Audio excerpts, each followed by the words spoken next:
Back to my channel NCERT fully solve with Shaily. तो आज हम करने जा रहे हैं क्लास 7th का साइंस का चैप्टर नंबर 8 के answer question answers wind storms and cyclones. ठीक है। अब फर्स्ट एक्सरसाइज का फर्स्ट क्वेश्चन है, मिसिंग वर्ड्स बताने हैं, इन स्पेसेस में क्या होंगे। Wind is dash air. हवा जो है वो कौन सी एयर है? Moving air. मूविंग मीन्स जो चलती हुई, इधर से उधर चलती रहती है ना हवा एकदम तेज, तो वो रुकती तो नहीं है ना एक जगह पे। It is moving air. Winds are be part है, winds are generated due to dash heating on the earth. अब विंड्स क्या होता है, विंड्स कैसे जनरेट होती है? Due to uneven heating on the earth. मतलब इवन नहीं होती, मतलब एक ही जगह पे इक्वल गर्म नहीं रहती। कहीं पे गर्म होगी, कहीं पे कम गर्म होगी, कहीं पे ज़्यादा गर्म होगी, कहीं पे नहीं गर्म होगी। तो विंड जो है वो इस वजह से जनरेट होती है जब अनइवन हीटिंग होती है अर्थ में। So near the earth surface dash air rises up where as dash air comes down.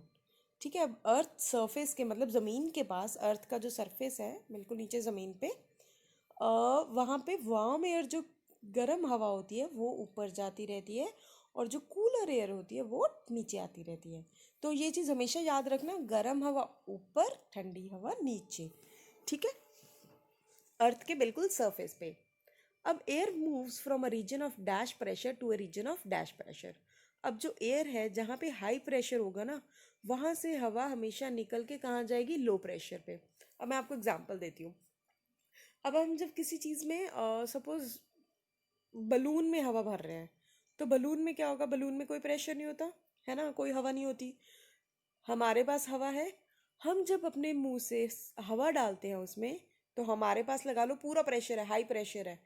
हम हाई प्रेशर से लो प्रेशर में डाल रहे हैं हवा, है ना, तभी बलून फूलता है ना। सो इसलिए जो एयर है वो हमेशा कहाँ मूव होएगी? हाई प्रेशर से। हाई प्रेशर मीन्स वहाँ पे तो ऑलरेडी हवा इतनी ज़्यादा है और हवा जा ही नहीं सकती, तो हवा को निकलने के लिए कोई जगह तो चाहिए। तो इसलिए हवा जो है वो धीरे धीरे लो प्रेशर वाली जगह पे जाएगी जब हाई प्रेशर हो जाएगा। ठीक है। सो नेक्स्ट है, इसका आ गया, air moves from a region of high pressure to a region of low pressure. So question number 2 is, suggest two methods to find out wind direction at a given place. अब दो methods बताने हैं हमें जिससे find out कर सके कि wind की क्या डायरेक्शन होगी, किस तरफ हवा चलेगी। The following methods can be use to get the direction of the wind. वो कह रहे हैं, take some fine and lighter sand in your hand. अब हल्की सी जैसे रेत होती है ना, वो अपने हाथ पे ले लो and slowly slip it off. और हल्के से ना उसको, अपना हाथ को टेढ़ा करके उसको गिराना शुरू करो। Movement of dust particles in a particular direction will give the direction of wind flowing.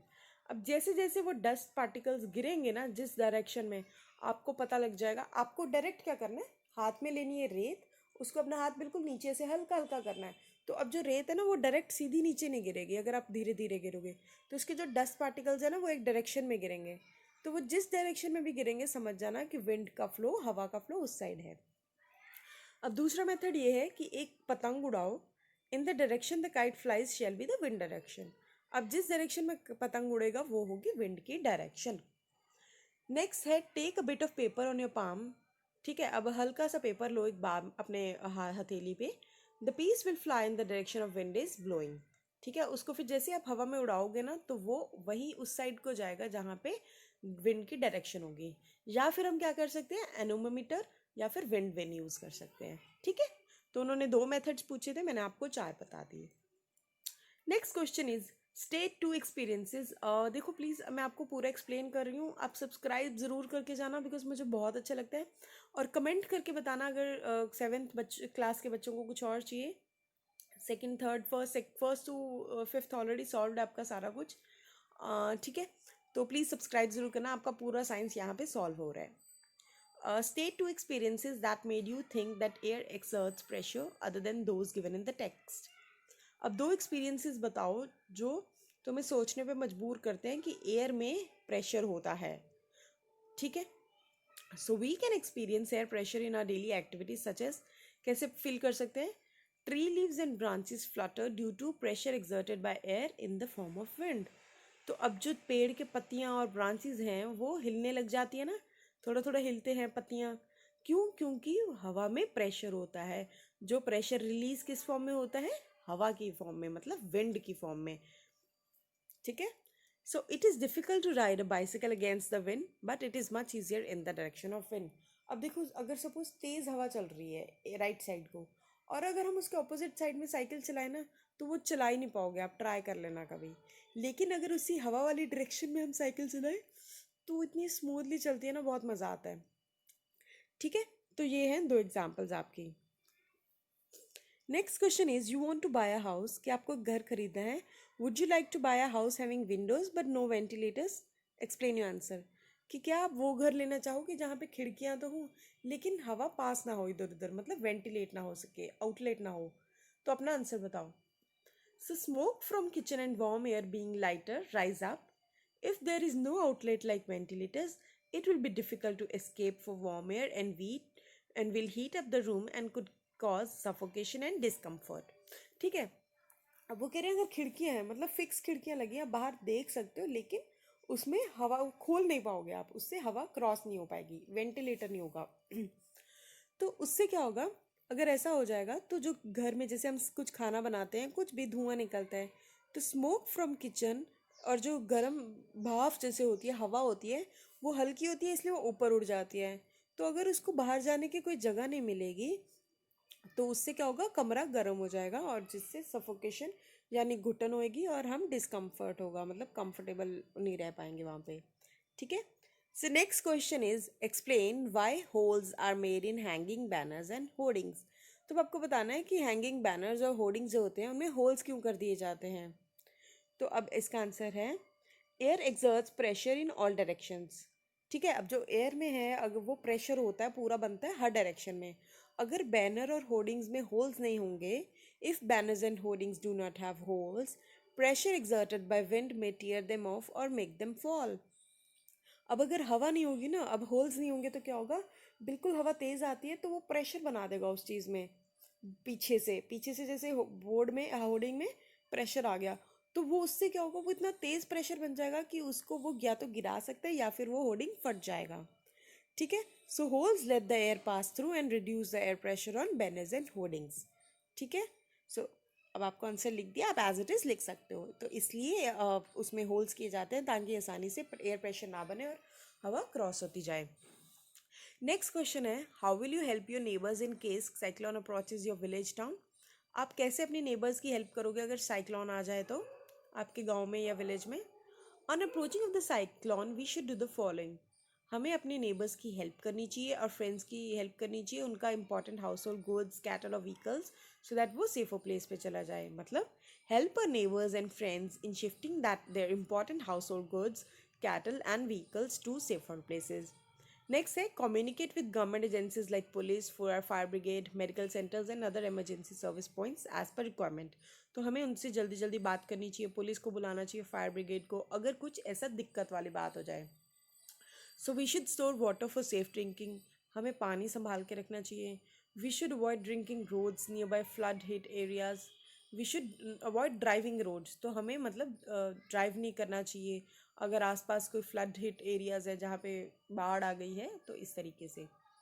So what planning is required in advance to deal with the situation created by a cyclone. तो क्या planning की ज़रूरत होती है in advance में इस situation से deal करने के लिए जो साइक्लोन ने क्रिएट की होती है। देखो, ऐसी सिचुएशन में ना हमेशा पहले अपनी मदद करो फिर दूसरों की करो, क्योंकि अगर आप दूसरों की मदद कर दोगे और खुद की नहीं कर पाए तो उसका कोई फ़ायदा नहीं। तो अगर आप खुद की मदद कर पा रहे हो ना, आप खुद पहले बच जाओ फिर दूसरों को बचाना। ठीक है, so self help help is the best help, मतलब अपनी हेल्प करो सबसे बेस्ट हेल्प होती है। Therefore it is better to plan in advance and be ready with defence against any approaching cyclone.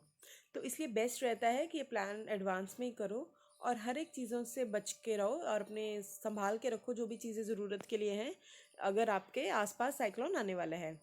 Planning required in advance to deal with cyclone head situation. अब क्या planning चाहिए, keep an emergency kit at home, emergency कोई first aid kit है या पूरी kit available रखो। Store enough food in water proof bags.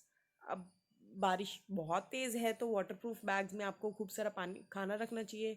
Store safe drinking water, as contaminated water can cause diseases. तो पूरा सुरक्षित जो पीने का पानी होता है वो संभाल के रखो। Keep phone numbers of emergency services like police, hospital, friends and relatives. Phone number सबके इमरजेंसी रखो संभाल के, पुलिस, हॉस्पिटल, फ्रेंड्स के। Make necessary arrangements to shift the essential household goods, domestic animals and vehicles to safer places. और इस तरह के arrangements पहले ही तैयार रखो so that चीज़ें हम इधर उधर shift कर सकें. Which one of the following places is unlikely to be affected by a cyclone? तो साइक्लोन कहाँ नहीं आ सकता? चेन्नई में आ सकता है, मंगलौर में आ सकता है, पुरी में आ सकता है, क्योंकि ऑलमोस्ट समुंदर के पास पास हैं. तो कहाँ नहीं आ सकता? अमृतसर, क्योंकि अमृतसर बहुत दूर है समुंदर से, नॉर्थ में है ना. नेक्स्ट है which of the following statements given below is correct. कौन सी स्टेटमेंट सही है? In winter the wind flows from the land to the ocean. मतलब सर्दियों में जो हवा है वो लैंड से लेके पानी की तरफ जाती है. समर्स में the wind flows from the land towards the ocean. गर्मियों में हवा जो है वो लैंड से ओशन की तरफ जाती है. A cyclone is formed by a very high pressure system with a very high speed winds revolving around it. तो ये तो बिल्कुल सही है. The coast line of India is मतलब थर्ड स्टेटमेंट का मतलब ये है कि जो साइक्लोन है उसमें बहुत तेज़ प्रेशर होता है हवा का और बहुत तेज़ विंड होती है जो उसके आसपास रिवॉल्व हो रही होती है, घूम रही होती है. तो ये तो बिल्कुल सही बात है. बताओ सही बात है? नहीं सही बात, क्योंकि वो बहुत तेज़ बारिश हो रही होती है साइक्लोन में. The coast line of India is not vulnerable to cyclones. तो अब सही स्टेटमेंट कौन सी है कि विंटर में द विंड जो है वो लैंड से ओशन की तरफ जाती है. This statement is absolutely correct, right. So with this we have finish your chapter. कुछ क्वेरी रहे तो प्लीज़ कमेंट करो और मेरे को बताओ. लाइक ज़रूर करना अगर अच्छी लग रही हो वीडियो, लेकिन सब्सक्राइब ज़रूर करना, right. Till then take care, bye, have fun. Oops, sorry. अरे